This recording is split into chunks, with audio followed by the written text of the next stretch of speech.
all of this, after all the loyalty, this is what happens as the president was then sending out angry tweets about the vice president. It is so significant that he is here today. He actually left a letter, we understand, from a White House official for Vice President-elect Kamala Harris at the White House. We know, of course, based on our team's reporting, that President Trump also left a note for President-elect Biden that, we're told, was left in the Oval Office by an aide at some point. So that is waiting, of course, for the president-elect when he arrives. And we're watching now this split-screen moment. I'm not sure if we have a shot of Air Force One arriving down in South Florida. That is where President Trump will call home for the foreseeable future. And down at Mar-a-Lago, you have about 100 of the president's supporters who have lined the route, as we see right now, this split screen. He is now going to be disembarking, getting off the plane for the last time as Air Force One, and he will be greeted by some of his supporters who have gathered for him there in Palm Beach. A very different scene than what we're seeing here at the west front of the Capitol, where there have been glimpses of bipartisanship.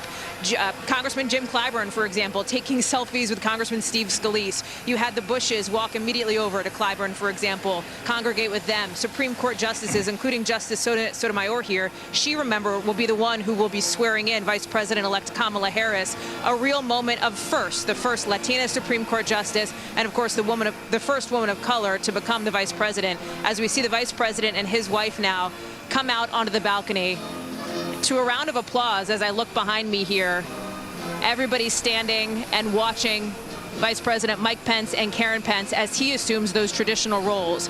He was here. He was the one delivering that speech in the moments after the insurrectionists took over at the Capitol. Once the all clear was given, it was Vice President Pence who came out and said democracy must prevail. It was Vice President Pence who returned to the Capitol to thank those National Guard troops that have moved in, not President Trump. It was the Vice President who over the last 4 days has been traveling, thanking the troops, and conducting the duties of the office. Savannah. And Holly, that is the split screen that no one had exactly expected. Vice President Pence at the inauguration and the open door to Air Force One for the final departure of President Trump and the First Lady as they arrive in Florida. 56 minutes left in the Trump presidency, and it is remarkable. We talk about the transfer of power, and literally at 12 o'clock, 11:59. All the powers, all the weight, all the duties, nuclear codes, things that most of us don't have to think about on a daily basis, suddenly land in your lap. But it's different in terms of logistics, because in every inauguration, except for 152 years ago, the outgoing president and the incoming president were there in the same place, and there was, in a way, a literal handoff. That won't take place here, but the business of government will continue, and arrangements have been made so that there will be continuity of government. And at the moment that the oath is sworn on the old Biden family Bible, in about an hour from now, we will have a new president. And perhaps as we look at this open door, President Trump has taken a long last look around and saying goodbye to some of the staff members who work on Air Force One and who have certainly he's gotten to know over these last 4 years. It's certainly a journey that Donald Trump has made many times aboard this plane or its twin plane between Washington and Florida, spending a lot of time at Mar-a-Lago. And there is President Trump.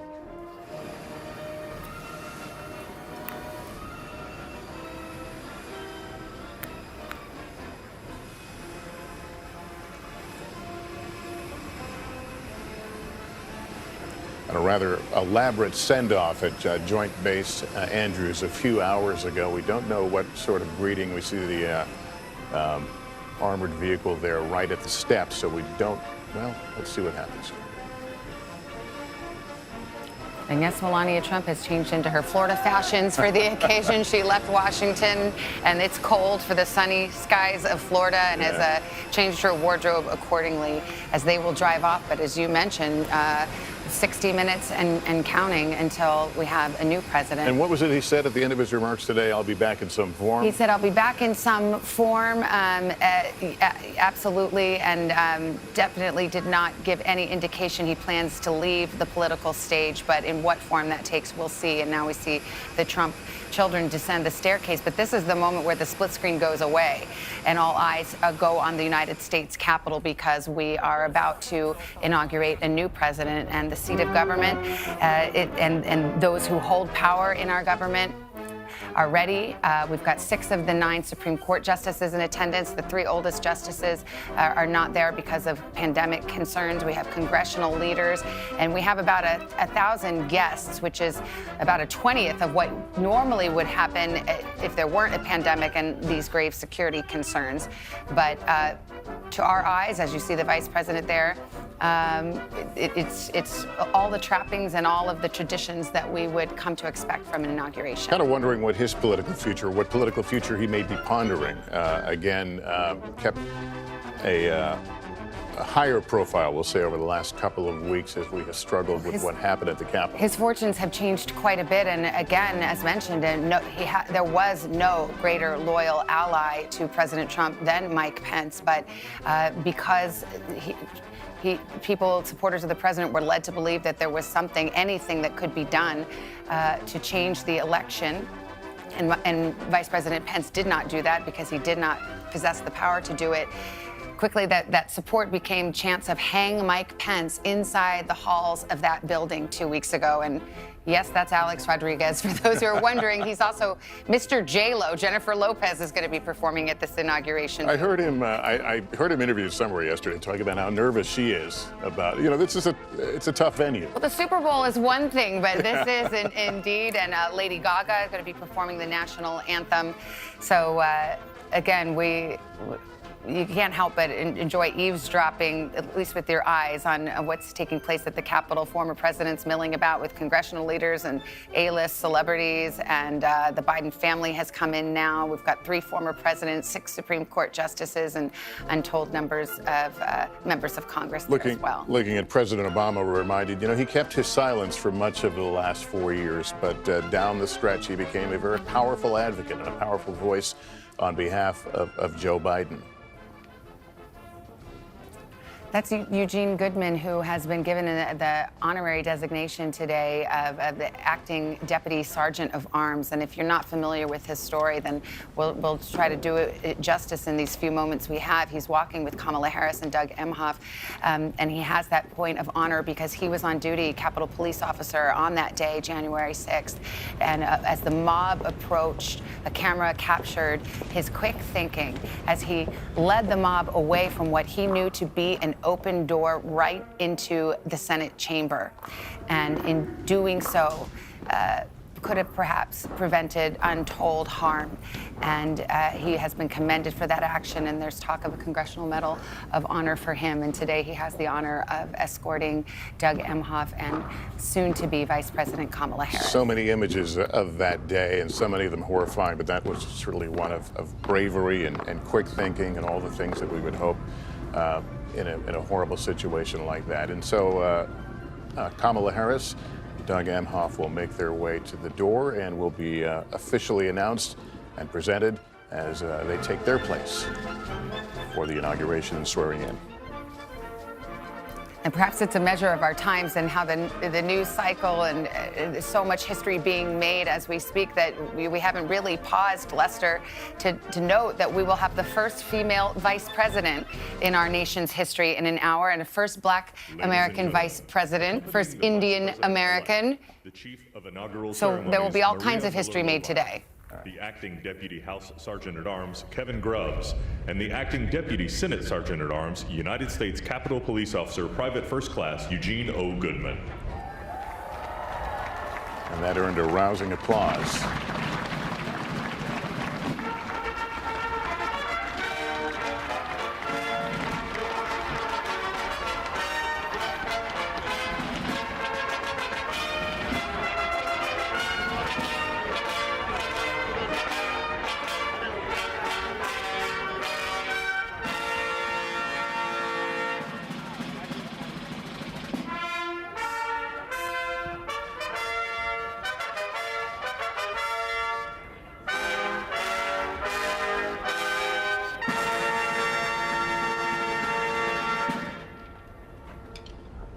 Ladies and gentlemen, the Vice President-elect of the United States, Kamala Devi Harris, and Mr. Douglas Emhoff.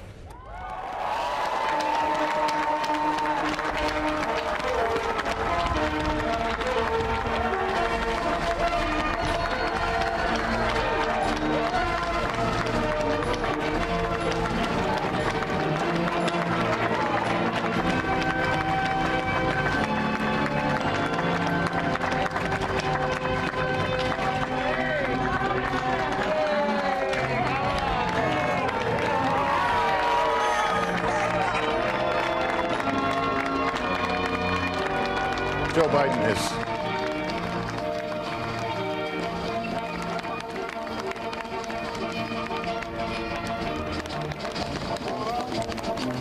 a tap of elbows there with President Obama and Vice President-elect Kamala Harris as she and her husband, Doug Emhoff, take up their position. It's worth noting that President-elect Biden has said he wants a relationship, a presidential, vice presidential relationship, not unlike the one he enjoyed with Barack Obama, in which he was always the last voice or the last person in the room at a time of grave and important decisions. Well, you make a good point, because he is going to be president, but he's been vice president. So he knows all the highs and lows of that job. I mean, for a long time, it was always joked that it was the worst job in Washington, that there was really no prescribed duties, but it's become in the last few administrations quite important, quite momentous. We mentioned Joe Biden. You have to mention Dick Cheney under President Bush, a hugely influential vice president. So Kamala Harris certainly will have that opportunity. And just the magnitude of what needs to be done when you're talking about an economic travails that this country is in, the pandemic. There's so much work to be done. It's really a two-person job. So we'll see if they are able to forge that kind of functioning relationship. A lot of pride will be felt as we noted, the first woman of color will take the oath, and she will take the oath first, we should note. Momentarily, we expect the introduction of the president-elect and Dr. Jill Biden. Their family there, as you can see, enjoying the moment, or trying to stay warm, or both. I'm going to assume they've got heaters up there on the platform. Well, there's one good thing about masks. They do keep your face warm, so perhaps that's one plus that they otherwise Yeah, that's one giving another one. I'll give you one, right? The other one is protection, of course, yeah. There is that. Yes, protection from COVID. Let's bring in Chuck Todd and Andrea Mitchell, who are watching these images with us. And for all that has happened, at least these moments right now, Chuck, feel like the inaugurations that we've seen before, and that hallmark of American democracy that people in this country have come to count on. I'll be honest, this has been an elixir of sorts, the last hour, just to see the normalcy of people in both parties participating in this. I mean, look, it's a necessary elixir, and I think it in many ways is why Joe Biden won the election. It was sort of this feeling that if anybody can create a moment, a unifying moment, it's him, that he has the right, he just has the right perspective. He's been through so much himself. It gives him the right level of empathy the country is desperately looking for here. And I'll just be honest. This is just, it's nice to hear the patriotic music. I mean, we took some of this for granted until 2 weeks ago. I'll be honest. And so I have looked at all of this through a different set of eyes since January 6th today. Absolutely. Andrea? Yeah, I covered Congress for many years and have been up on that podium, and seeing this restores a sense that we're okay. We're going to be okay. The country's going to be okay. It's just extraordinary to see all of these leaders who have worked together. Now you have Mitch McConnell and others coming out. There is a bipartisan note. I saw a note earlier from Marco Rubio that the reason he is not here, and there you see the Bidens, Savannah, coming through. But Marco Rubio just quickly is saying that he's not here only because he is rushing to confirm Avril Haines, who had her confirmation hearing yesterday, and overcome any Republican objections.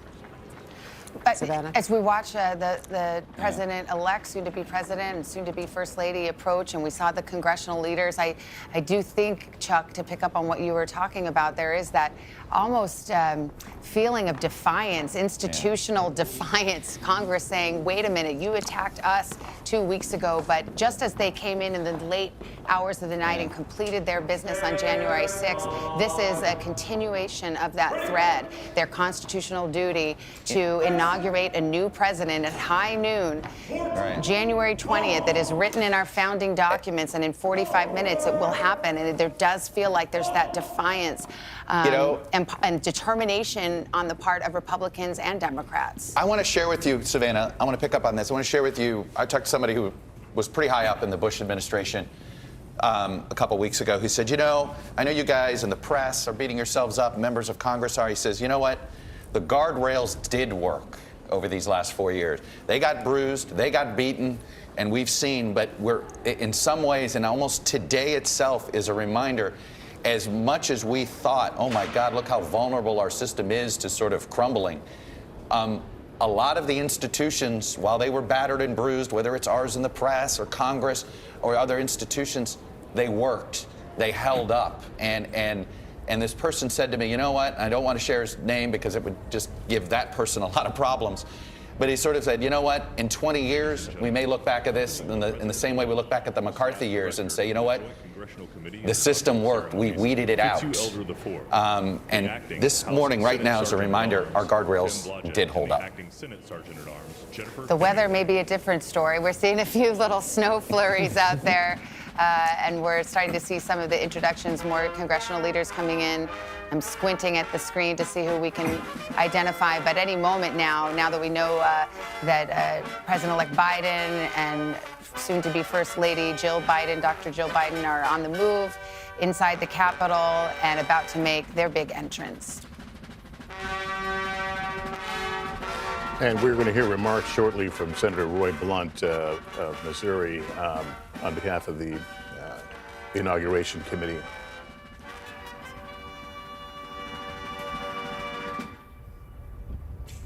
Ladies and gentlemen, the President-elect of the United States, Joseph Robinette Biden Jr., and Dr. Jill Biden.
Ladies and gentlemen, please be seated.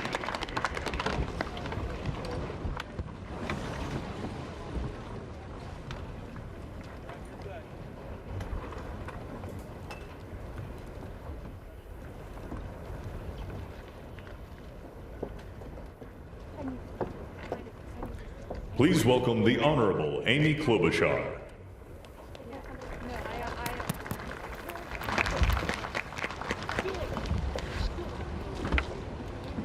Vice President Pence, President-elect, Madam Vice President-elect, members of Congress and the judicial branch, former presidents and first ladies, vice presidents, leaders from abroad, and a whole bunch of Bidens.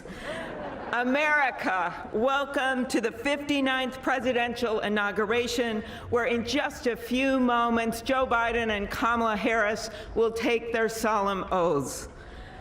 This ceremony is the culmination of 244 years of a democracy. It is the moment when leaders brought to this stage by the will of the people promise to be faithful to our Constitution, to cherish it and defend it. It is the moment when they become, as we all should be, guardians of our country. Have we become too jaded, too accustomed to the ritual of the passing of the torch of democracy to truly appreciate what a blessing and a privilege it is to witness this moment? I think not.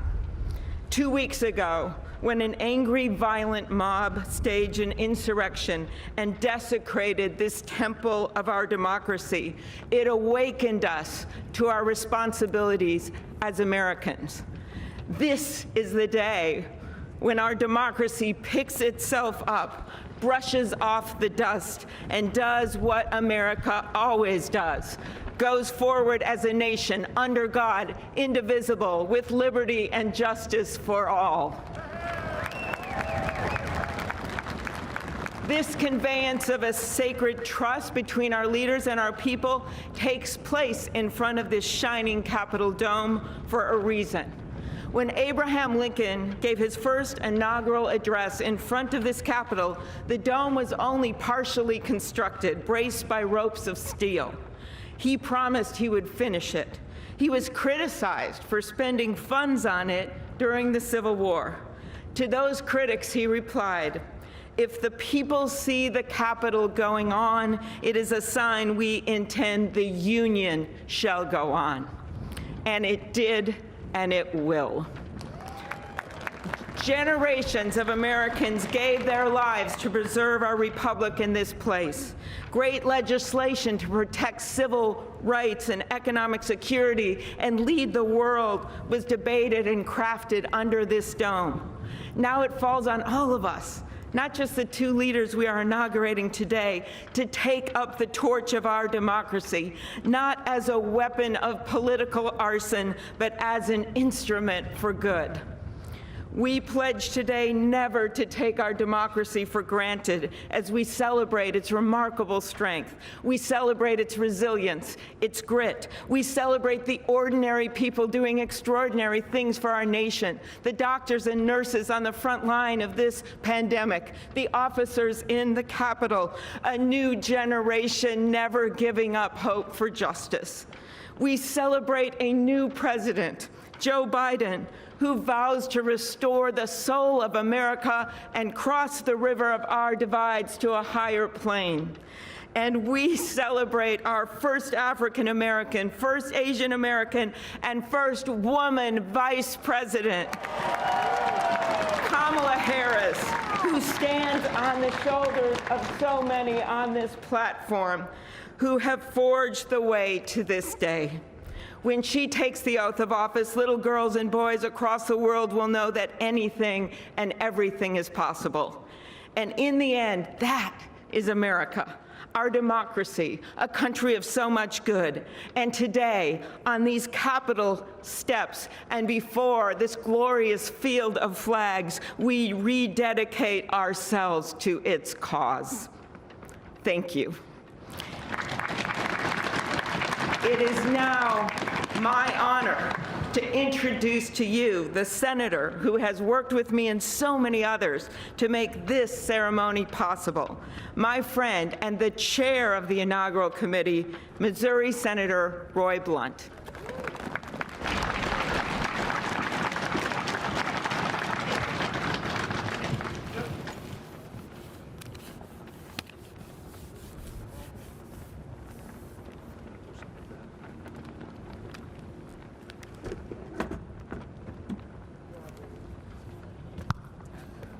Well, I should have known when Senator Klobuchar got involved, at least there'd be a touch of snow up here this morning. Of all the things we'd considered, I don't think snow was on my agenda until I walked out the door a moment ago. But thank you, Senator Klobuchar, and thanks to the other members of the Joint Congressional Committee on the Inauguration as we officially begin the 59th inaugural ceremony. I also want to thank the Joint Committee staff and our partners, particularly our security partners, for the way they've dealt with unprecedented circumstances. When I chaired the inauguration 4 years ago, I shared President Reagan's 1981 description of this event as commonplace and miraculous. Commonplace because we've done it every 4 years since 1789. Miraculous because we've done it every 4 years since 1789. Americans have celebrated this moment during war, during depression, and now during pandemic. Once again, all three branches of our government come together as the Constitution envisions.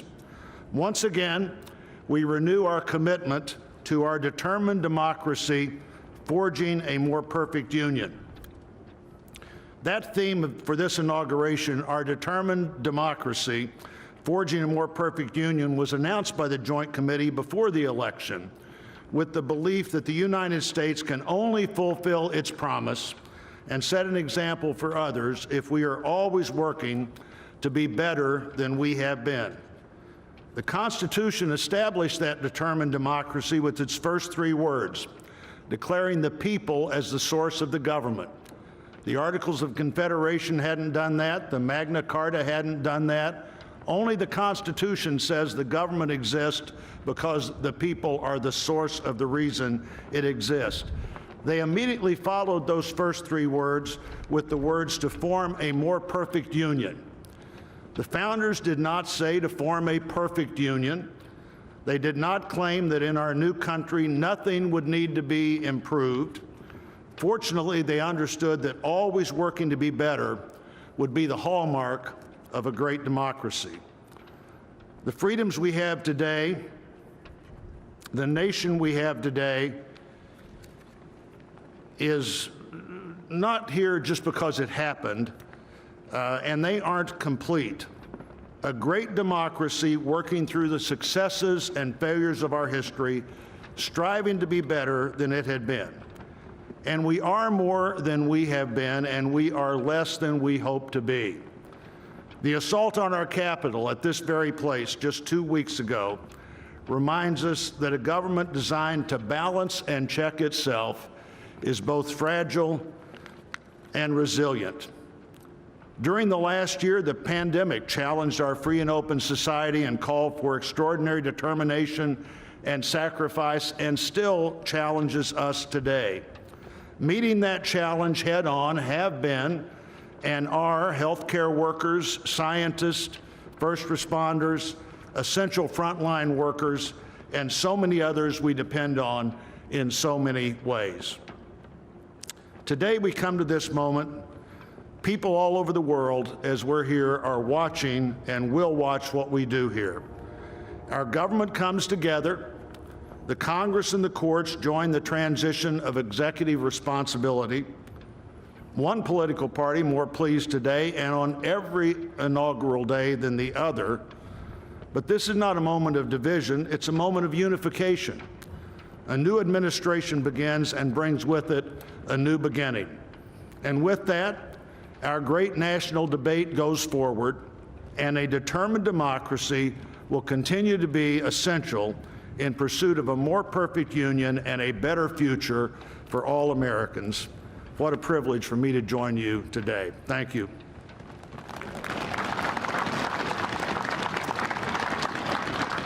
I'm pleased to call to the podium a longtime friend of the President-elect and his family, Father Leo O'Donovan, to lead us in an invocation. Please stand if you are able and remain standing for the national anthem and the pledge to our flag.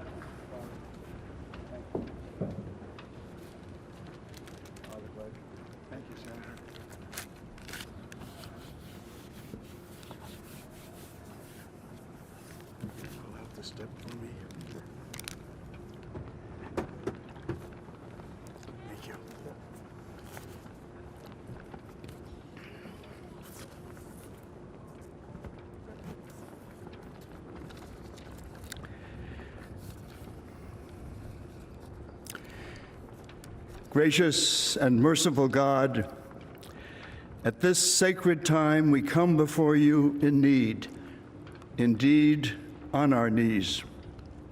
But we come still more with hope and with our eyes raised anew to the vision of a more perfect union in our land, a union of all our citizens to promote the general welfare and secure the blessings of liberty to ourselves and our posterity. We are a people of many races, creeds, and colors, national backgrounds, cultures, and styles, now far more numerous and on land much vaster than when Archbishop John Carroll wrote his prayer for the inauguration of George Washington 232 years ago. Archbishop Carroll prayed that you, O Creator of all, would assist with your Holy Spirit of counsel and fortitude the President of these United States, that his administration may be conducted in righteousness and be eminently useful to your people. Today we confess our past failures to live according to our vision of equality, inclusion, and freedom for all. Yet we resolutely commit still more now to renewing the vision, to caring for one another in word and deed, especially the least fortunate among us, and so becoming a light for the world. There is a power in each and every one of us that lives by turning to every other one of us, a thrust of the Spirit to cherish and care and stand by others, and above all, those most in need. It is called love, and its path is to give ever more of itself. Today, it is called American patriotism, born not of power and privilege, but of care for the common good, with malice toward none and with charity for all. For our new president, we beg of you the wisdom Solomon sought when he knelt before you and prayed for an understanding heart, so that I can govern your people and know the difference between right and wrong. We trust in the counsel of the letter of James. If any of you lacks wisdom, you should ask God, who gives generously to all without finding fault, and it will be given to you.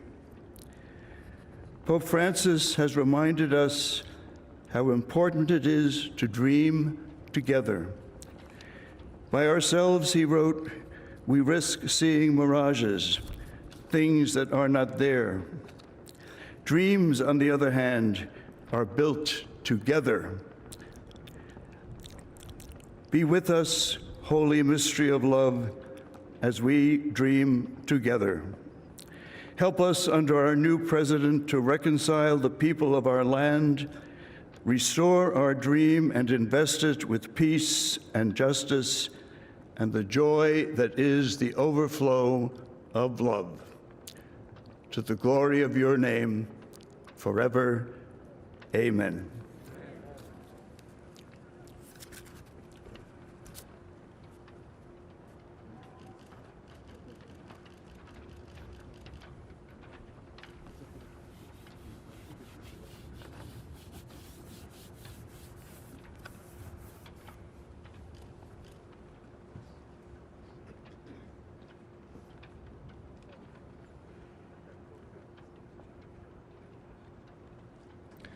Ladies and gentlemen, please remain standing for the presentation of our national colors by the Armed Forces Color Guard, the singing of our national anthem, and for the Pledge of Allegiance.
Ladies and gentlemen, here for the singing of our national anthem, accompanied by the President's own United States Marine Band, please welcome Lady Gaga.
and gentlemen, please welcome from the city of South Fulton, Georgia Fire and Rescue Department, President of the International Association of Firefighters, Local 3920, Fire Captain Andrea M. Hall, for the reciting of the Pledge of Allegiance.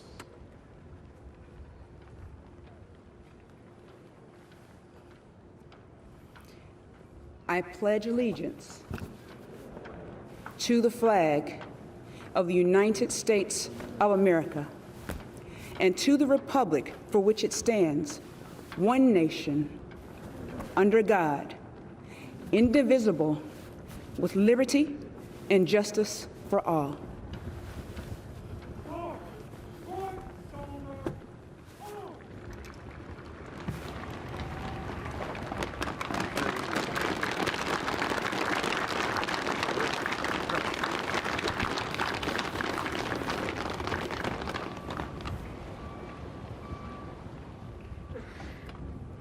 What you are all about to be part of, America, is a historic moment of firsts. To administer the oath to our first African American, our first Asian American, and our first woman vice president, Kamala Harris, it is my great privilege to welcome to the inaugural stage the first Latina to ever serve on the Supreme Court of the United States of America, Justice Sonia Sotomayor. Ladies and gentlemen, please remain standing for the oath of office, followed by musical honors.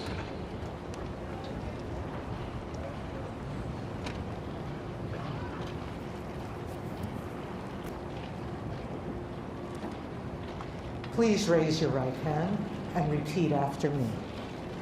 I, Kamala Davy Harris, do solemnly swear I, Kamala Davy Harris, do solemnly swear that I will support and defend the Constitution of the United States that I will support and defend the Constitution of the United States against all enemies, foreign and domestic, against all enemies, foreign and domestic, that I will bear true faith and allegiance to the same, that I will bear true faith and allegiance to the same, that I take this obligation freely that I take this obligation freely without any mental reservation or purpose of evasion, without any mental reservation or purpose of evasion, that I will well and faithfully discharge that I will well and faithfully discharge the duties of the office on which I am about to enter. the duties of the office upon which I am about to enter. So help me God. So help me God. Congratulations.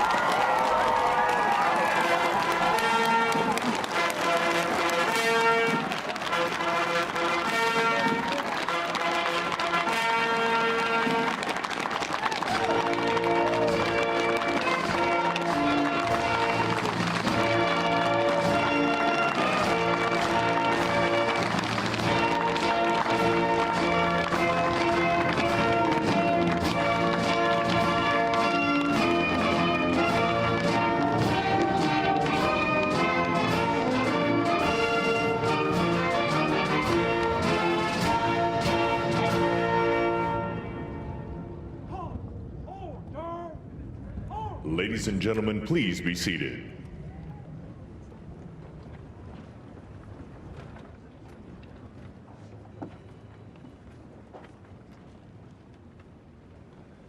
Please welcome Jennifer Lopez to perform This Land Is Your Land and America the Beautiful, accompanied by members of the President's Own United States Marine Band.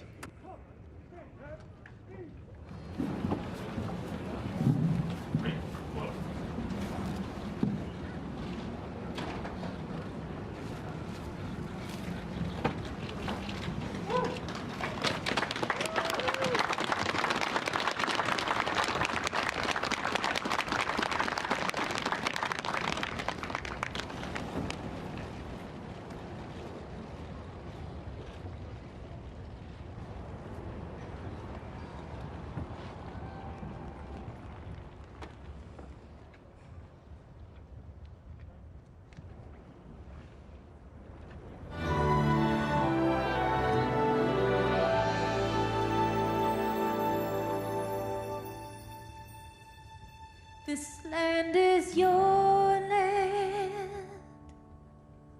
This land is my land. From California California to the New York Islands, from the Redwood Forest to the Gulf Stream waters. This land was made for you and me. As I went walking down that ribbon of highway, I saw above me that endless skyway. I saw below me that golden valley. This land was made for you and me. Oh, this land, oh, this land. This land was made for you and me. Oh, this land, oh, this land. This land was made for you and me. You and me. Oh, America, America, God shed His grace on thee and crowned thy good with brotherhood. From sea to shining sea.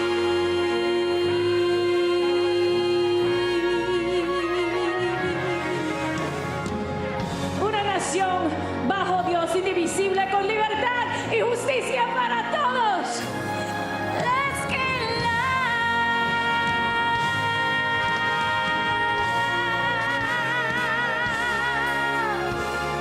'Cause this land was made for you and me.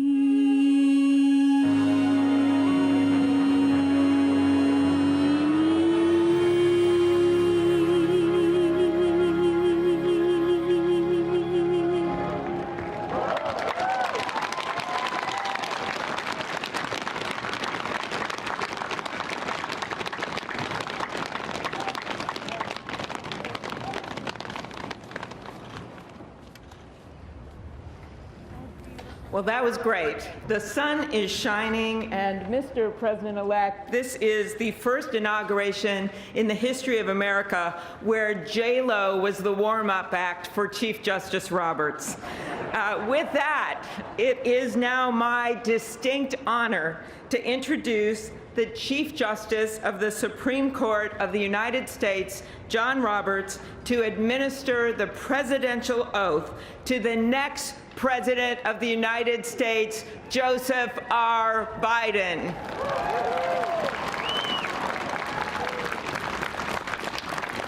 Ladies and gentlemen, please stand for the oath of office, followed by musical honors.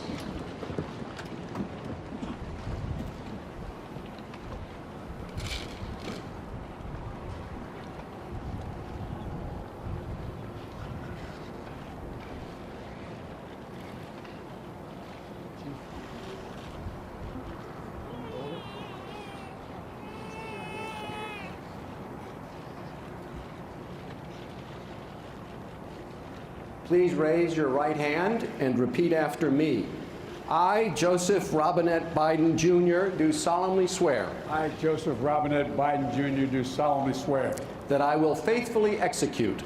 That I will faithfully execute. The office of President of the United States. Office of President of the United States. And will, to the best of my ability. Will, to the best of my ability. Preserve, protect, and defend. Preserve, protect, and defend. The Constitution of the United States. The Constitution of the United States. So help you God. So help me God. Congratulations, Mr. President.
Ladies and gentlemen, please be seated.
My fellow Americans, a moment we have all been waiting for. It is now my great privilege and high honor to be the first person to officially introduce the 46th President of the United States, Joseph R. Biden, Jr.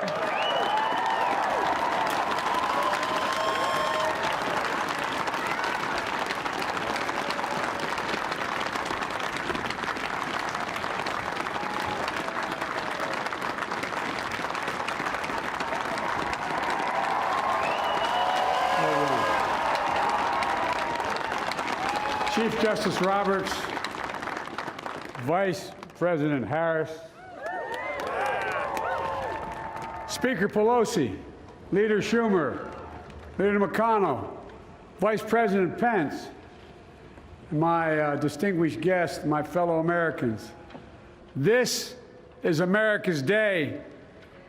This is democracy's day, a day of history and hope, of renewal and resolve. Through a crucible for the ages, America has been tested anew, and America has risen to the challenge. Today, we celebrate the triumph not of a candidate, but of a cause, the cause of democracy. The people, the will of the people has been heard, and the will of the people has been heeded. We've learned again that democracy is precious. Democracy is fragile. And at this hour, my friends, democracy has prevailed.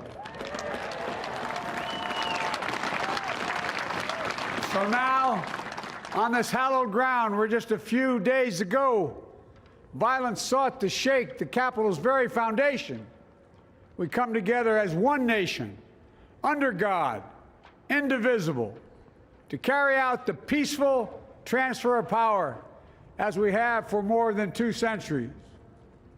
As we look ahead in our uniquely American way, restless, bold, optimistic, and set our sights on the nation we know we can be and we must be.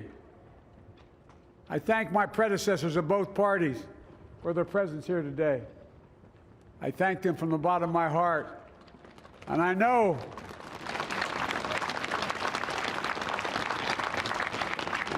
the resilience of our Constitution and the strength of our nation, as does President Carter, who I spoke with last night, who cannot be with us today, but whom we salute for his lifetime in service. I've just taken the sacred oath each of those patriots have taken, the oath first sworn by George Washington. But the American story depends not on any one of us, not on some of us, but on all of us, on we, the people, who seek a more perfect union. This is a great nation. We are good people. And over the centuries, through storm and strife, in peace and in war, we've come so far. But we still have far to go. We'll press forward with speed and urgency, for we have much to do in this winter of peril and significant possibilities. Much to repair, much to restore, much to heal, much to build, and much to gain. Few people in our nation's history have been more challenged or found a time more challenging or difficult than the time we're in now. Once-in-a-century virus that silently stalks the country. It's taken as many lives in 1 year as America lost in all of World War II. Millions of jobs have been lost. Hundreds of thousands of businesses closed. A cry for racial justice, some 400 years in the making, moves us. The dream of justice for all will be deferred no longer. A cry for survival comes from the planet itself, a cry that can't be any more desperate or any more clear. And now, a rise of political extremism, white supremacy, domestic terrorism, that we must confront and we will defeat. To overcome these challenges, to restore the soul and secure the future of America, requires so much more than words. It requires the most elusive of all things in a democracy: unity. Unity. In another January, on New Year's Day in 1863, Abraham Lincoln signed the Emancipation Proclamation. When he put pen to paper, the president said, and I quote, "If my name ever goes down into history, it'll be for this act, and my whole soul is in it." My whole soul is in it. Today, on this January day, my whole soul is in this, bringing America together, uniting our people, uniting our nation.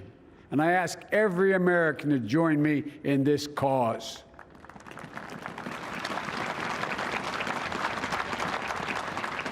Uniting to fight the foes we face: anger, resentment and hatred, extremism, lawlessness, violence, disease, joblessness, and hopelessness. With unity, we can do great things, important things. We can right wrongs.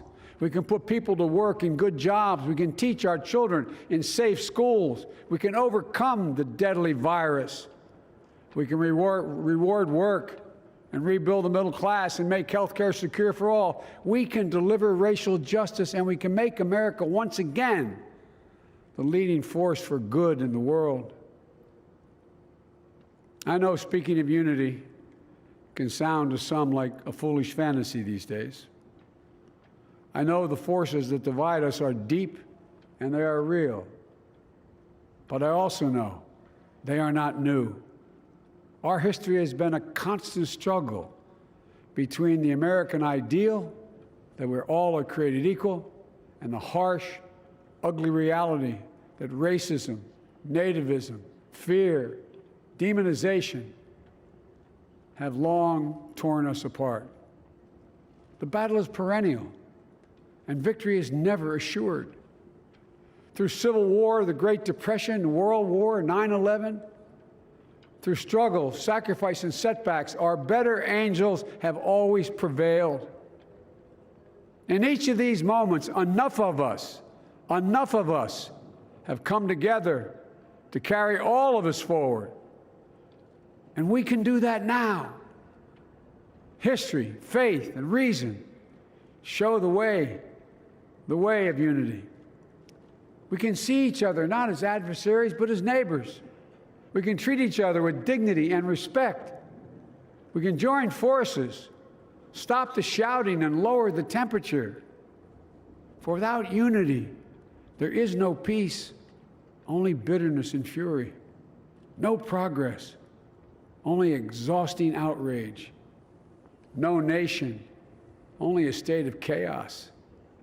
This is our historic moment of crisis and challenge, and unity is the path forward. And we must meet this moment as the United States of America. If we do that, I guarantee you we will not fail. We have never, ever, ever, ever failed in America when we've acted together. And so today, at this time, in this place, let's start afresh, all of us. Let's begin to listen to one another again, hear one another, see one another, show respect to one another. Politics doesn't have to be a raging fire, destroying everything in its path. Every disagreement doesn't have to be a cause for total war. And we must reject the culture in which facts themselves are manipulated and even manufactured.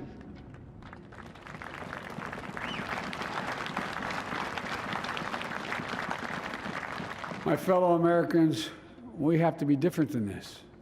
America has to be better than this. And I believe America is so much better than this. Just look around.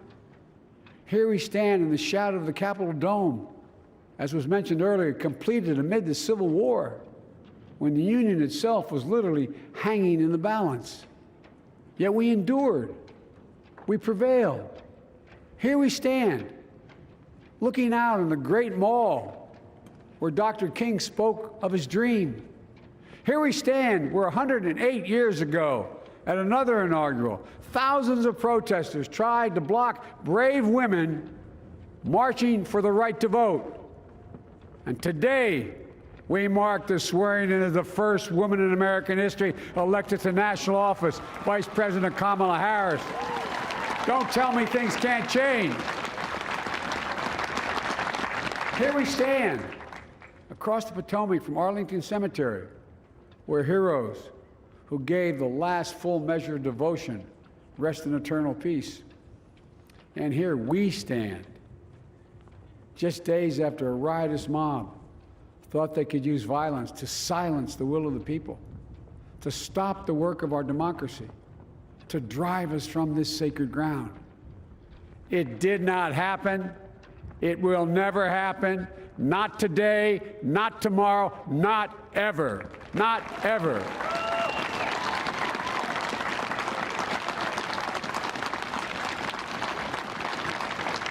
To all those who supported our campaign, I'm humbled by the faith you've placed in us.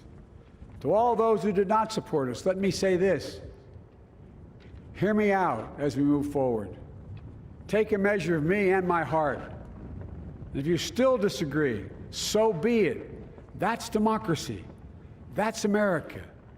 The right to dissent peaceably within the guardrails of our republic is perhaps this nation's greatest strength. Yet hear me clearly. Disagreement must not lead to disunion. And I pledge this to you. I will be a president for all Americans. All Americans. And I promise you, I will fight as hard for those who did not support me as for those who did.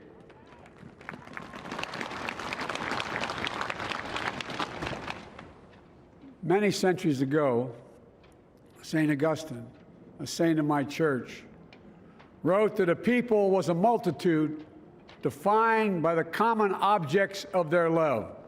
Defined by the common objects of their love. What are the common objects we as Americans love that define us as Americans? I think we know. Opportunity, security, liberty, dignity, respect, honor, and yes, the truth. Recent weeks and months have taught us a painful lesson.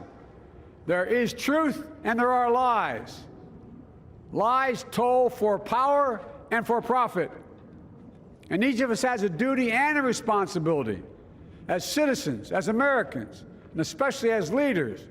Leaders who have pledged to honor our Constitution and protect our nation, to defend the truth and defeat the lies. Look, I understand that many of my fellow Americans view the future with fear and trepidation. I understand they worry about their jobs.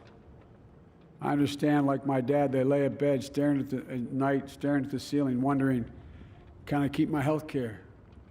Can I pay my mortgage? Thinking about their families, about what comes next. I promise you, I get it. But the answer is not to turn inward, to retreat into competing factions, distrusting those who don't look like you, or worship the way you do, or don't get their news from the same sources you do. We must end this uncivil war that pits red against blue, rural versus urban, conservative versus liberal. We can do this if we open our souls instead of hardening our hearts, if we show a little tolerance and humility, and if we're willing to stand in the other person's shoes, as my mom would say, just for a moment, stand in their shoes. Because here's the thing about life. There's no accounting for what fate will deal you. Some days, when you need a hand. There are other days when we're called to lend a hand. That's how it has to be. That's what we do for one another. And if we are this way, our country will be stronger, more prosperous, more ready for the future. And we can still disagree. My fellow Americans, in the work ahead of us, we're going to need each other. We need all our strength to persevere through this dark winter. We're entering what may be the toughest and deadliest period of the virus. We must set aside politics and finally face this pandemic as one nation. One nation. And I promise you this, as the Bible says, weeping may endure for a night, but joy cometh in the morning. We will get through this together. Together. Look, folks, all my colleagues I serve with in the House and the Senate up here, we all understand the world is watching all of us today. So here's my message to those beyond our borders. America has been tested, and we've come out stronger for it. We will repair our alliances and engage with the world once again, not to meet yesterday's challenges, but today's and tomorrow's challenges. And we'll lead not merely by the example of our power, but by the power of our example.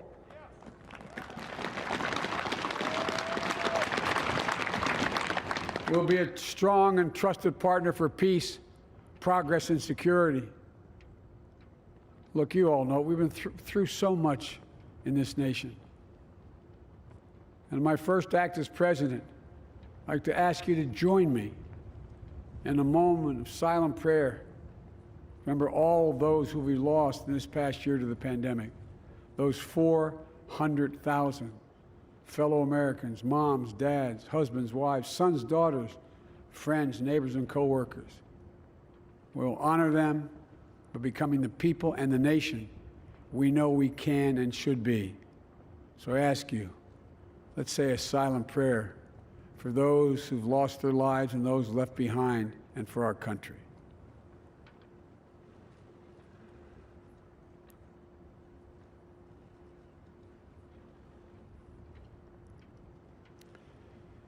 Amen. Folks, this is a time of testing. We face an attack on our democracy and on truth, a raging virus, growing inequity, the sting of systemic racism, a climate in crisis, America's role in the world. Any one of these would be enough to challenge us in profound ways. But the fact is, we face them all at once, presenting this nation with one of the gravest responsibilities we've had.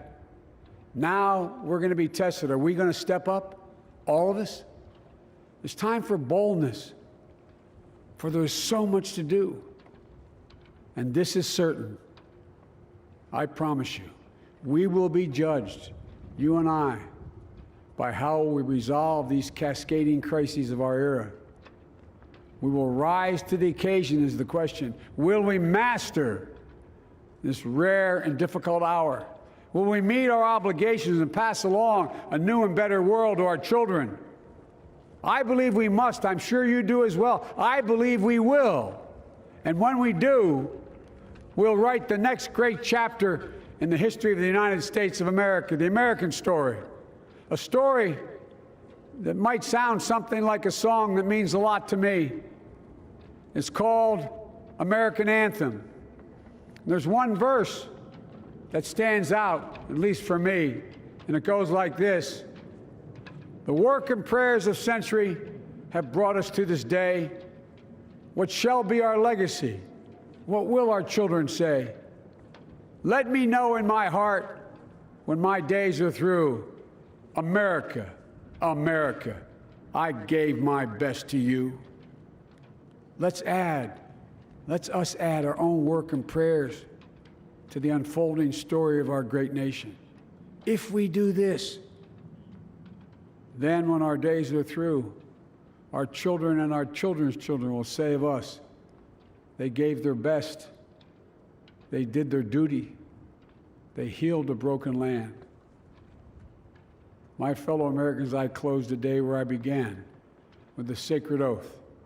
Before God and all of you, I give you my word.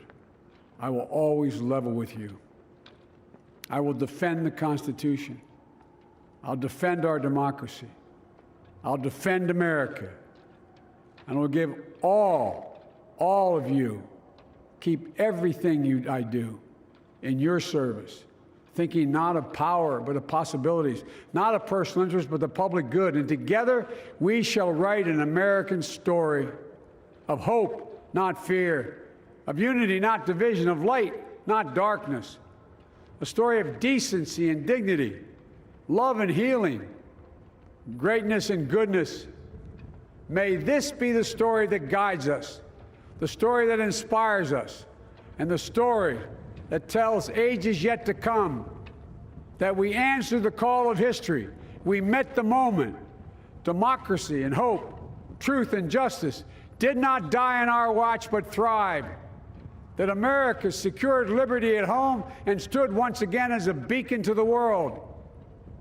That is what we owe our forebears, one another, and generation to follow.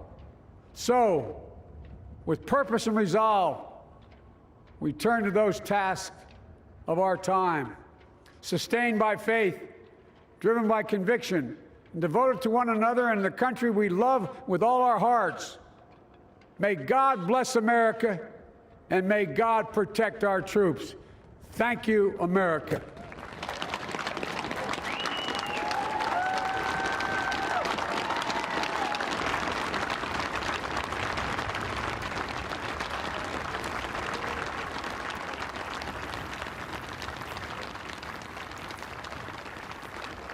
Joseph Robinette Biden has been sworn in and assumed the office of the presidency, the 46th president of the United States, the oldest man ever to assume the presidency at 78 years old, delivering a speech with themes of unity, of hope, of rewriting an American history, a new chapter in American history, saying it is time for Americans to come together in common cause. He says we must end this uncivil war. He noted that democracy has prevailed, noting the attack on the Capitol 2 weeks ago. He says there's been an attack on democracy and the truth.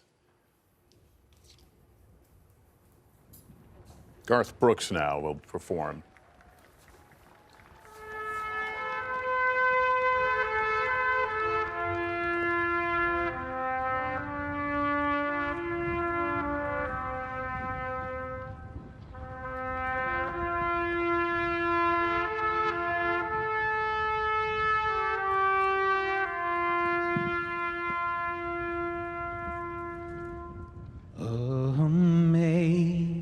Amazing grace, how sweet the sound that saved a wretch like me. I once was lost, but now I'm found. Was blind, but now I see. When we've been there 10,000 years, bright shining as the sun, we've no less days to sing God's praise than when we first begun.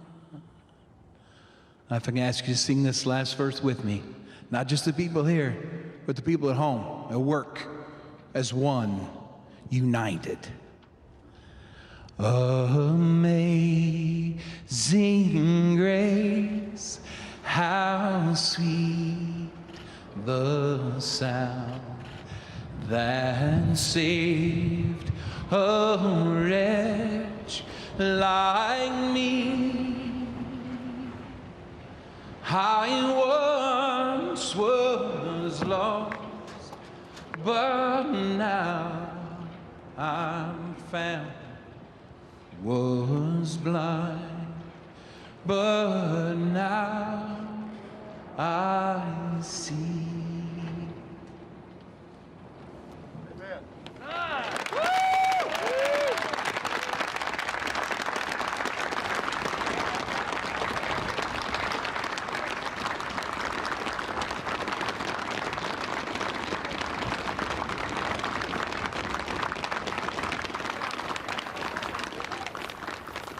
Garth Brooks performing for the crowd there over the on the west front of the Capitol, where moments ago we heard the inauguration speech by President Biden. We'll get used to saying that now.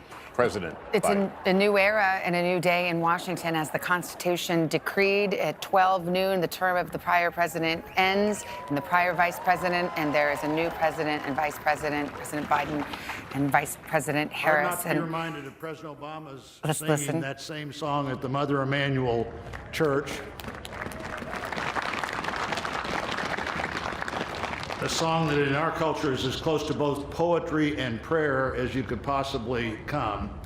And we're going to finish with those two things. Let me introduce Amanda Gorman, our nation's first ever National Poet Laureate.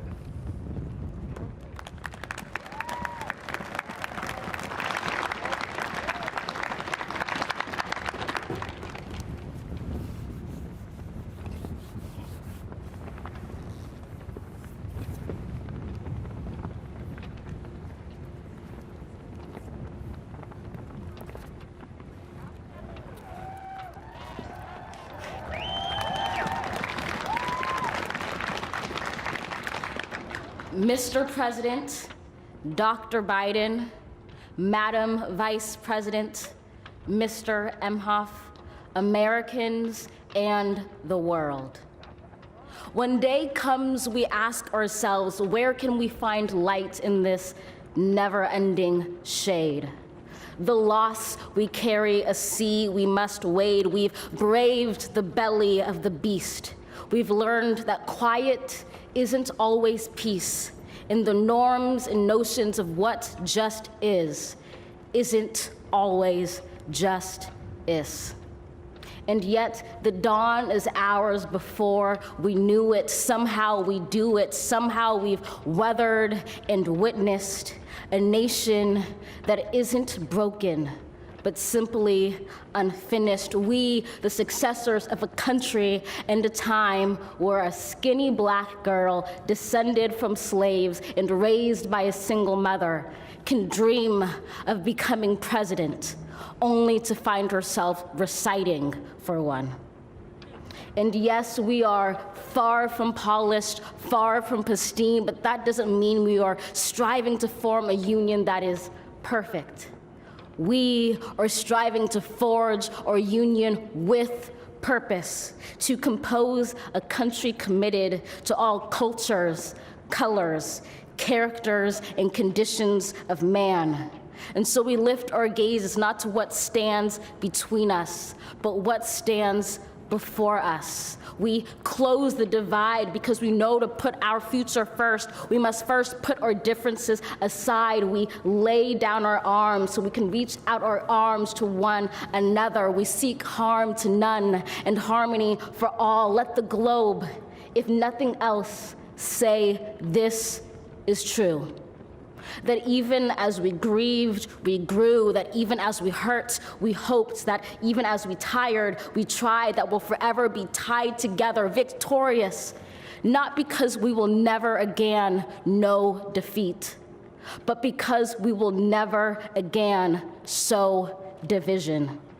Scripture tells us to envision that everyone shall sit under their own vine and fig tree, and no one shall make them afraid. If we're to live up to our own time, then victory won't lie in the blade, but in all the bridges we've made. That is the promised glade, the hill we climb, if only we dare it, because being American is more than a pride we inherit. It's the past we step into and how we repair it. We've seen a force that would shatter our nation rather than share it, would destroy our country if it meant delaying democracy. And this effort very nearly succeeded. But while democracy can be periodically delayed, it can never be permanently defeated. In this truth, in this faith we trust, for while we have our eyes on the future, history has its eyes on us. This is the era of just redemption. We feared it at its inception. We did not feel prepared to be the heirs of such a terrifying hour, but within it we found the power to author a new chapter, to offer hope and laughter to ourselves. So, while once we asked, how could we possibly prevail over catastrophe? Now we assert, how could catastrophe possibly prevail over us? We will not march back to what was, but move to what shall be, a country that is bruised but whole, benevolent but bold, fierce and free. We will not be turned around or interrupted by intimidation, because we know our inaction and inertia will be the inheritance of the next generation. Our blunders become their burdens. But one thing is certain: if we merge mercy with might and might with right, then love becomes our legacy and change our children's birthright. So let us leave behind a country better than the one we were left. With every breath from my bronze-pounded chest, we will raise this wounded world into a wondrous one. We will rise from the gold-limbed hills of the West. We will rise from the wind-swept Northeast, where our forefathers first realized revolution. We will rise from the lake-rimmed cities of the Midwestern states. We will rise from the sun-baked South. We will rebuild, reconcile, and recover in every known nook of our nation, in every corner called our country. Our people, diverse and beautiful, will emerge battered and beautiful. When day comes, we step out of the shade, aflame and unafraid. The new dawn blooms as we free it. For there is always light, if only we're brave enough to see it, if only we're brave enough to be it.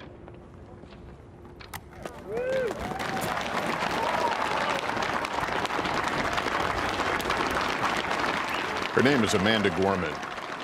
She is 22 years old, from Los Angeles. What a just powerful, beautiful piece of poetry she just delivered. Well, you'd hate to follow her. Yeah. She did, we had prose and now we've had poetry and we've had song. Now for our benediction, I'm pleased to introduce Reverend Dr. Sylvester Beeman, the pastor of the Bethel African Methodist Episcopal Church in Wilmington, Delaware, a friend of President Biden for 30 years.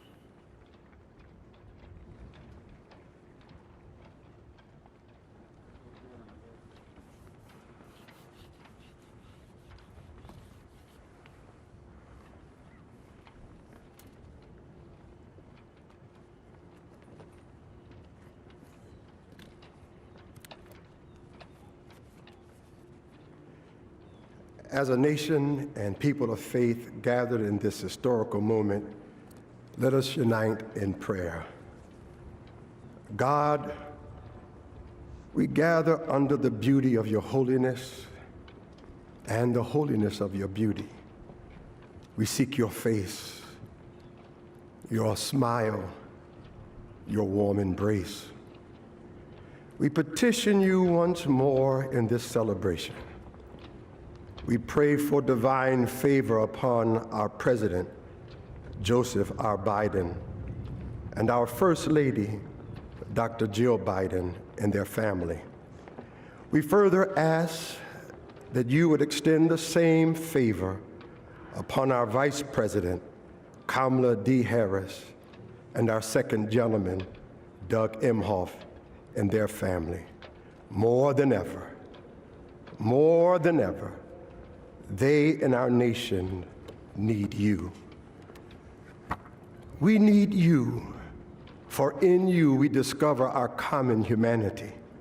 In our common humanity, we will seek out the wounded and bind their wounds. We will seek healing for those who are sick and diseased. We will mourn our dead. We will befriend the lonely, the least, and the left out. We will share our abundance with those who are hungry. We will do justly to the oppressed, acknowledge sin, and seek forgiveness, thus grasping reconciliation. In discovering our humanity, we will seek the good in and for all our neighbors. We will love the unlovable, remove the stigma of the so-called untouchables. We will care for our most vulnerable, our children, the elderly, emotionally challenged, and the poor. We will seek rehabilitation beyond correction. We will extend opportunity to those locked out of opportunity. We will make friends of our enemies. We will make friends of our enemies. People, your people, shall no longer raise up weapons against one another. We will rather use our resources for the national good and become a beacon of life and goodwill to the world. And neither shall we learn hatred anymore. We will lie down in peace and not make our neighbors afraid. In you, O God, we discover our humanity. In our humanity, we discover our commonness.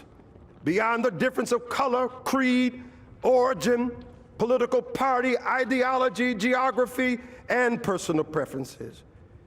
We'll become greater stewards of your environment, preserving the land, reaping from it a sustainable harvest, and securing its wonder and miracle-giving power for generations to come.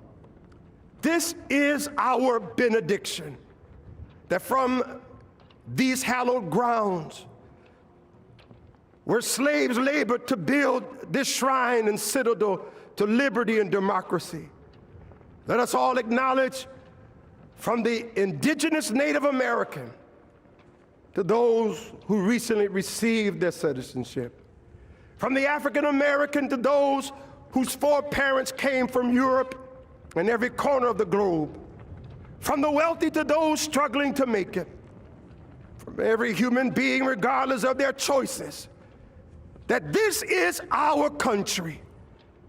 As such, teach us, O God.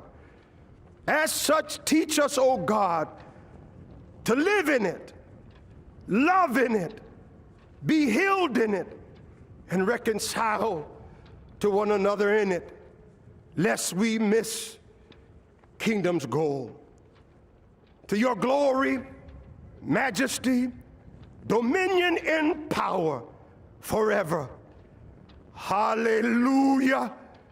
Glory, hallelujah. In the strong name of our collective faith. Amen. Please remain standing as the Armed Forces Color Guard retires our national colors.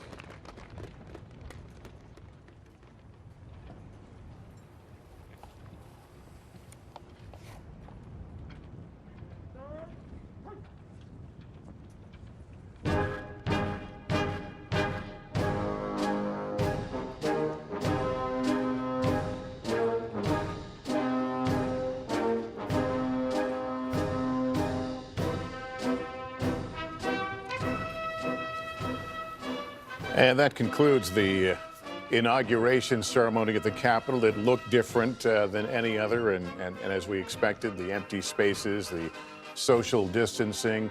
What we didn't see, except in a few cutaways, I suppose, the soldiers, that ring of steel around this general area owing to what happened 2 weeks ago. I want to bring in NBC News presidential historian Michael Beschloss. Michael, give me your first and early reaction to the inauguration speech. Terrific speech, and I think, Lester, it'll be known for 3 words. Democracy has prevailed. The new president is talking about the last 4 years as a period where there were attacks on democracy, attacks on truth, attacks on humanity, looking at it sort of a 4-year aberration from the general course of American history. I thought the speech was modest, austere, brave, cleansing, calming, and inspirational. And that's what you'd want today. In contrast to Donald Trump 4 years ago, who was talking about American carnage with groups pitted against group, Joe Biden was talking today about a country that needs to be united and also needs to mourn more than 400,000 Americans who have died of a terrible virus, more than died in the military in World War II. And Michael, there's no question that the president is looking to turn the page, saying we must end this uncivil war. And on the steps of the Capitol and with allusions to Abraham Lincoln, that is not a throwaway line, especially when you think about what happened 2 weeks ago when there was an insurrection attempted at the United States Capitol to subvert democracy itself. As you mentioned, he said, this is America's day, this is democracy's day, and democracy has prevailed. He clearly feels that, above all, unity is the business and the mission of this presidency. You were so right, Savannah. And he's saying something, you know, at all these inaugurations, every new president lauds democracy and the peaceful transfer of power so much that we take it for granted. President Biden, 2 weeks after the attack on the Capitol and the Congress of January 6th, is speaking to us at a moment which we have just had a very close call. Under a few scenarios, we might have lost our democracy. What might we be talking today? And at the same time, he recognizes that he has to deal with more crises at once than almost any president in American history. The pandemic, the economic crisis, people are starving and out of jobs, a crisis of racial justice that's gone on for 400 years with systemic racism, a crisis of climate change, and others. These are not things that he could just afford to say, maybe I'll do that after the midterm election, or maybe I'll do it if I'm reelected to a second term. He knows he has to do all these things right now. Very tough for a new president. The new president and new first lady making their way now up from the platform. We'll see them again a bit later at the laying of the wreath at the tomb of the unknown soldier at Arlington National Cemetery. Let me bring in Mike Barnicle into our conversation, a veteran journalist, an NBC News contributor, also a longtime family friend of the Bidens. Michael, he spoke of unity as we thought. He acknowledged that some may see it as words. What are the deeds that will have to follow to fully deliver this message?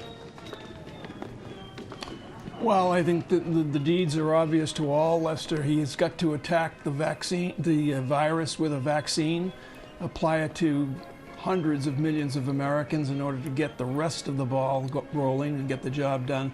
The speech itself, I thought, though, had elements, deeply personal elements. At one point, the president said, "There's no accounting for what fate will do to you." And God knows that's true for Joe Biden. He has carried his own cross for 50 years of loss and suffering, but also of resilience. And his very presence on the stage today was a form of resilience in full flower. We saw him as President of the United States, and he spoke to elements of his own character, his own personality, that he thinks should apply to the United States of America. Elements of humility, tolerance, generosity, and optimism. And as Savannah just mentioned, he said, you know, we've got to end this uncivil war. That's in his nature to do that. The speech, while personal, it was also political, and it was about joining together as a country and reestablishing the component part of truth in government, truth in the Oval Office, something that's been sorely missing for 4 years. I thought it was interesting, Mike, as well. It was very much a Joe Biden speech, and he spoke and addressed those who aren't his supporters and said, as many presidents have said, I'll work as hard for you as I do for those who did support me. But then he said something else. He said, if you didn't support me, all I ask is hear me out. Hear me out. Take a measure of me and my heart. And if you still disagree, well, that's democracy. Yeah, you know, Savannah, that's really interesting because he did say that, and you can hear him say that across the table to a Mitch McConnell. And Mitch McConnell has listened to Joe Biden in the past, and would certainly, we all hope as Americans, would listen to him now, because he knows that Joe Biden means what he says, that I know you might not agree with me on the total package, the cost of it or whatever, but hear me out. And Mitch McConnell knows something else, that in looking across the table at Joseph R. Biden, the 46th President of the United States, he is looking at an honest man, a good man, someone not out to get the better of him just for the sport of getting the better of someone else, an opponent, someone intent on doing what he can to do for the greater good of all of us as Americans. Mike, you know the man. He's 78 years old, but I like to think that we all continue to grow. How has he grown from when he threw his hat in the ring as a candidate, when we had never heard of a thing called COVID, where people weren't trying to, tear down the Capitol? How has he changed? How has he grown into this job that he just took on? You know, I think over the years, especially over the last few years, he has become calmer, more accepting of fate. He is not bitter about any of the elements of fate that have cost him and his family so much. And I think that has helped him as a public person. I can remember the morning of the New Hampshire primary, backstage off the set of Morning Joe and talking to him, and he knew what the result was going to be. And he knew that he was going to get crushed in New Hampshire, having already been crushed in Iowa. But again, I get back to resilience, that word, that's in his character. He's a resilient person. And he wasn't meeting the results of both states, either Iowa or New Hampshire, with any bitterness. His innate sense of optimism still flourished, still grew, and he couldn't wait to get to South Carolina. And he got to South Carolina with a calmness and a commitment and a sense of purpose, all things that have driven him for all of his life. And look where we are today. It's interesting, Mike, because you talking about New Hampshire reminds me of, I interviewed him in Iowa where he was coming in third or fourth, and I talked to him backstage at a rally that barely anybody was there, and no one thought he would be the nominee, let alone the president. And actually off camera, he said to me, just watch, I'm gonna win this thing. I'm going to win this thing, meaning the presidency. Yeah. So there was something, a resoluteness that, frankly, back then, it sounded like happy talk, but he certainly seemed to believe it, truly believe it in his soul, that this is exactly where he would end up. Yeah, that's who he is. In large part, that's who he is. In New Hampshire, again, backstage, I put my hands on his shoulders and I said, you're going to be okay? And in his right hand, from his pants pocket, he removed some rosary beads and showed them to me. He carries rosary beads with him every single day of his life. He looked at the rosary beads, he looked at me and said, I'm going to be all right. That's who he is. Mike Barnicle, I want to bring in Andrea Mitchell right now, who's been standing by. Andrea, give me your early impressions of the inauguration ceremony, the speech, and where we go now. Well, the ceremony, the speech, I thought were really important and optimistic, hopeful, but confronting. Right at the beginning, the new president spoke of the insurrection, spoke of the riot. He talked about democracy was tested. Democracy, America has been tested, and we have prevailed. Democracy and justice have prevailed. So he confronted that reality. He was not hiding from it, but goes on to speak very plainly, but also eloquently. There was great poetry, really, in his prose, in that he was speaking directly to Americans in the way that was authentic for Joe Biden, but also had the cadence and the lilt and the lift of an important moment, because he was calling us to be together and to be resilient. All of that was very powerful to me. He confronted the difference between lies and truth, not just saying, I'm never going to lie to you, but really saying that lies and the purpose of achieving power or what has been so terrible. That was the implication, and we all know what he was talking about. Also, the pageantry and the songs, and I've got to say, Amanda Gorman, the young poet laureate, she became the poet laureate of Los Angeles at the age of 16. She's now 22. She had said that she was finishing her poem after the riot, after the insurrection, and was not going to gloss over it, and she did not. But she said, we will raise this wounded world into a wondrous one. There will always be light. I just thought her whole manner, and I just also to take us back to the sober reality, because the new president spoke looking around him, very comfortable in that moment, which really gave a sense of a new confidence. He really has grown, as you were just discussing with Mike Barnicle, over these many months when you first were talking to him back in Iowa with all of those losses in Iowa, New Hampshire, and finally Super Tuesday, but really growing into this moment, looking around him very confidently at the members of Congress, the senators with whom he had served for 30 years, and saying, we know that there are people around the world. Look at us, and we have survived this, and we will not only go forward, but we're going to go forward and do more, was all that he said. And at this moment, China has done an extraordinary thing, Lester and Savannah. China has sanctioned outgoing Secretary of State Mike Pompeo, who left the State Department very somberly this morning, has sanctioned him, his relatives, and any company that he works for, and 28 officials, Peter Navarro, the very aggressive hardliner, the trade negotiator, and other officials, John Bolton, who can never step foot in China, in Hong Kong, or Macau, all part of the Beijing government. And that is an extraordinary sanction. It's a long list. Former top U.S. diplomat. Too. Alex Azar, of course, the former Health and Human Services Secretary is on the list, as is Matt Pottinger, a deputy in the National Security Council, Robert O'Brien, who was National Security Advisor. So, yes, some news coming out of China at the very moment those officials became former officials. Andrea, stay with us as we continue to watch some of the scenes that were earlier visible at the Capitol, the Obamas exiting this stage. And the former presidents, Bush, Obama, and Clinton, will join the new president at Arlington National Ceremony a little bit later this afternoon for a wreath laying, which we will...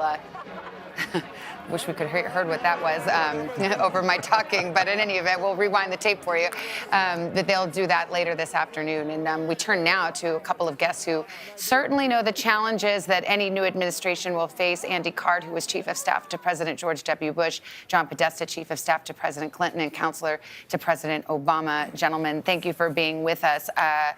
Raise your hand if you'd like to be chief of staff under these circumstances. This is not an easy task before them. I'll let you go, John.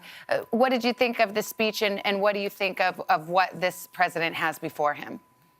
Well, look, I think as for the speech, I thought it was a powerful call to the idea of America as one nation under God, and a fierce rejection of the politics of division and hate that we've seen for the past 4 years. It was passionate. The line that stuck with me was, "My whole soul is in it," quoting Abraham Lincoln, and Biden saying, "My whole soul is in it," uniting the people. I think everyone watching it knew in his bones that that's what he meant. That's what he expected to convey. He talked about the 4 crises facing the country. And for Ron Klain, the incoming chief of staff, for his whole team, they know they have to get on top of COVID. They have to deal with the economic crisis, the racial justice crisis, the climate crisis. It's a huge task, but they've been planning for it. They've stayed disciplined. They haven't been thrown off course, I think, particularly in the last couple of weeks. And so I think they're ready to get into those offices and begin to do the work of the country. Andy, you were literally in the ear of President Bush at the time of 9/11. You knew a little something about an administration suddenly on emergency war footing. This is a little different in that President Biden knew what the country was facing. He's had time to now look at the vaccination plan. Nonetheless, how does it change an administration to have almost a singular focus, so that everything ultimately revolves around COVID? Well, first of all, I do think that this is a time of history and hope, and this inauguration was a tribute to our democracy. I agree with what the president said, and I loved how he said it. And yes, he acknowledged that there is much to repair, much to restore, and much to rebuild, and that's the challenge. And Andy, as I just want to pause because I want people to see what's happening here. It's important. The Vice President Harris and her husband Doug Emhoff had just escorted former Vice President Pence and Karen Pence down the east front steps of the Capitol. And Andy, I mean, to continue your thought, this is a moment that the country needed to see its leaders of both political parties come together. The president, former President Trump, did not choose to attend, but Vice President Pence's choice to come was a real statement. How important do you think that was?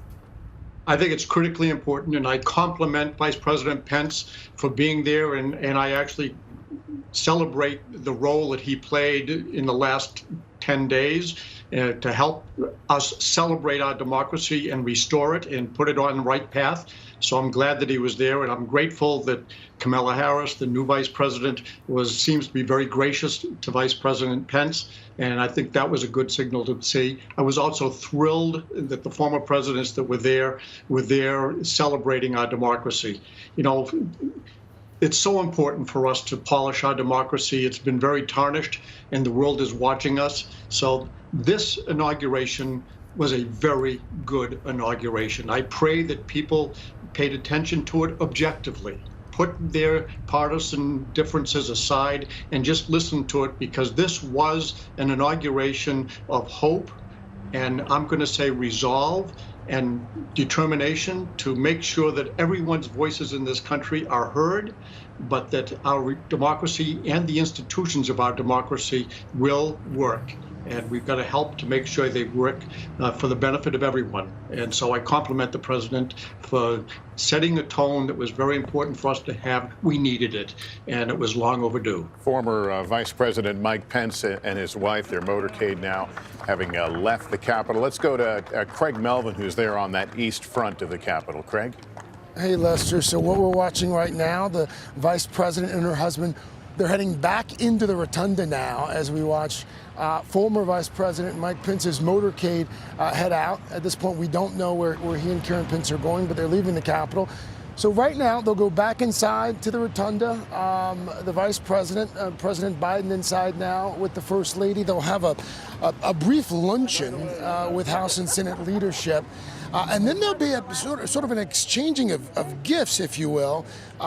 Members of the inaugural committee will present some gifts to the president and the vice president as we watch Speaker Pelosi talking to the new vice president there as well. And so they'll disappear for roughly 30 minutes.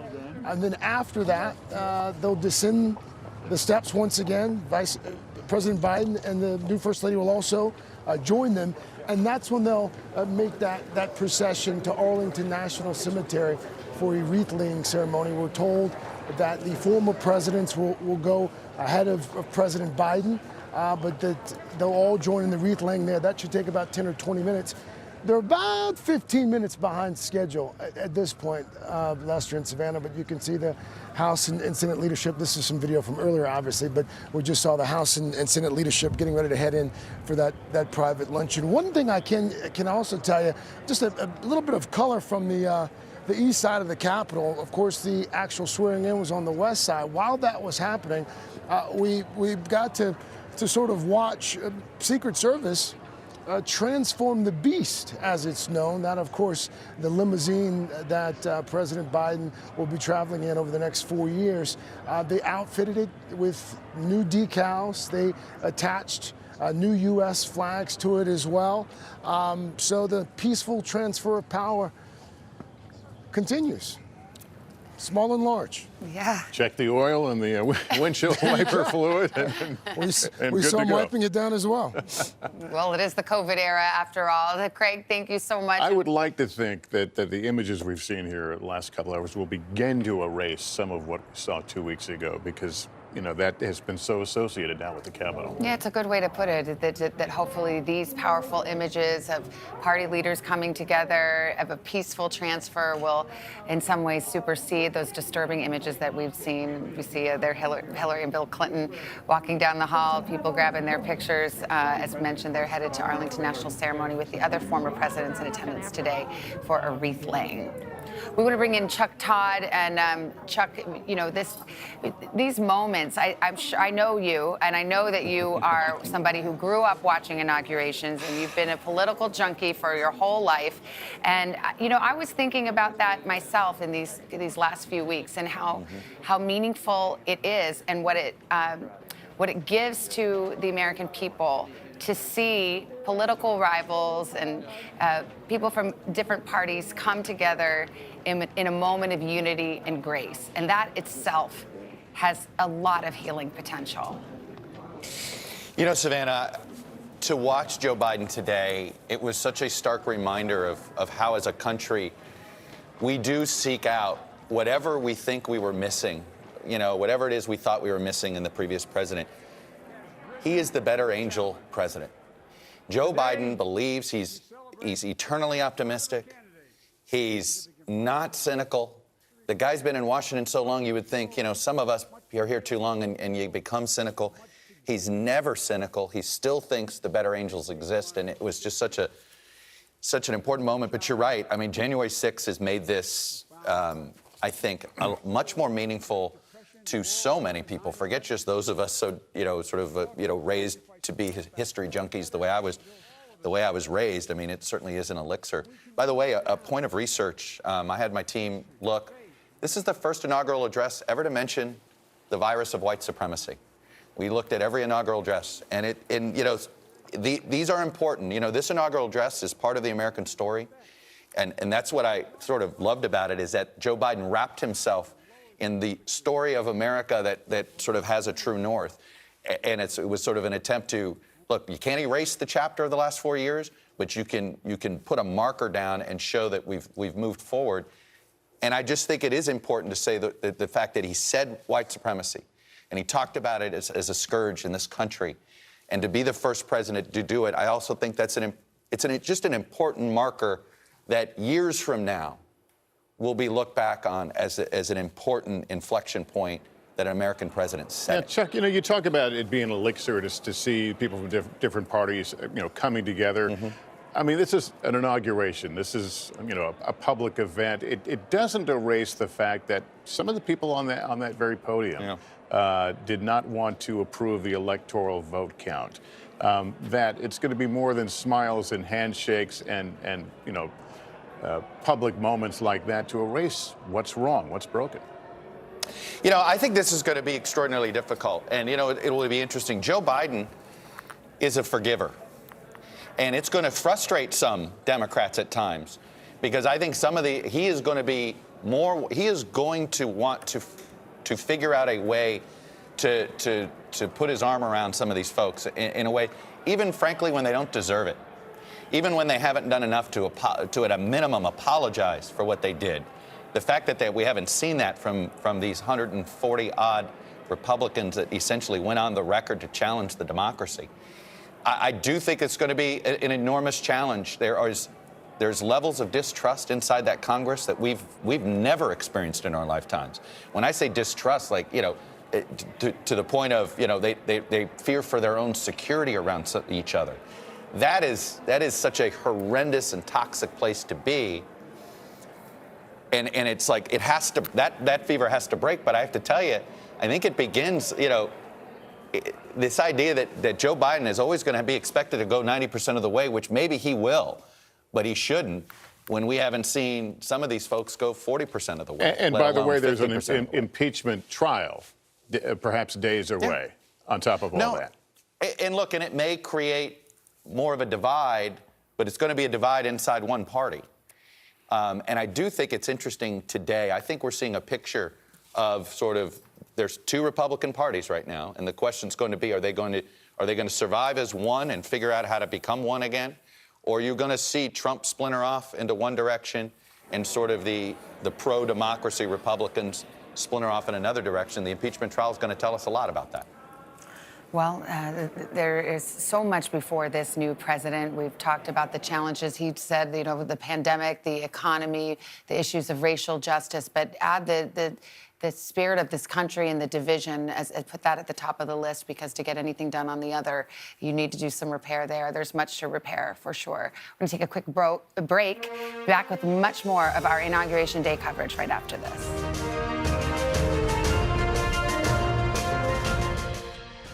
My family and I and the Indianapolis Colts have talked about what causes we really want to get behind.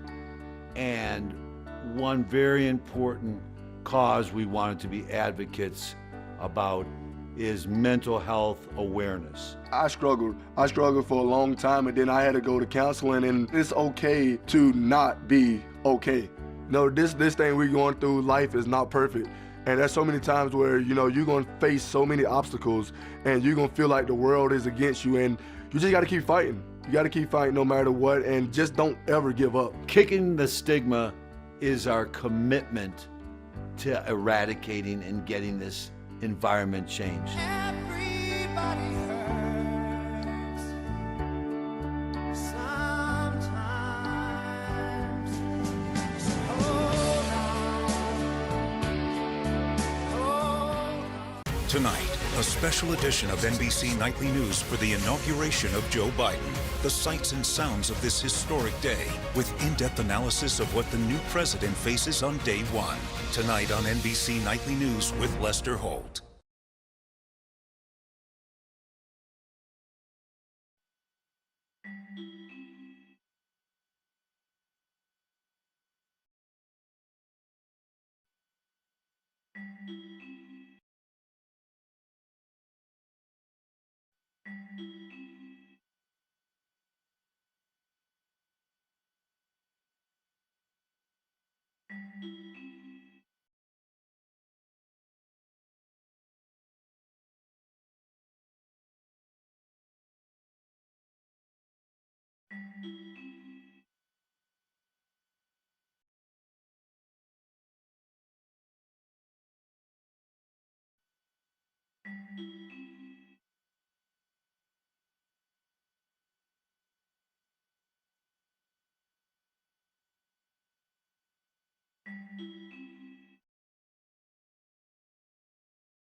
A live look at the National Mall filled with American flags, the Washington Monument behind. Welcome back to our coverage of the inauguration of President Biden. Chief White House correspondent Kristen Welker joining me now. Kristen, we're an hour into this new presidency.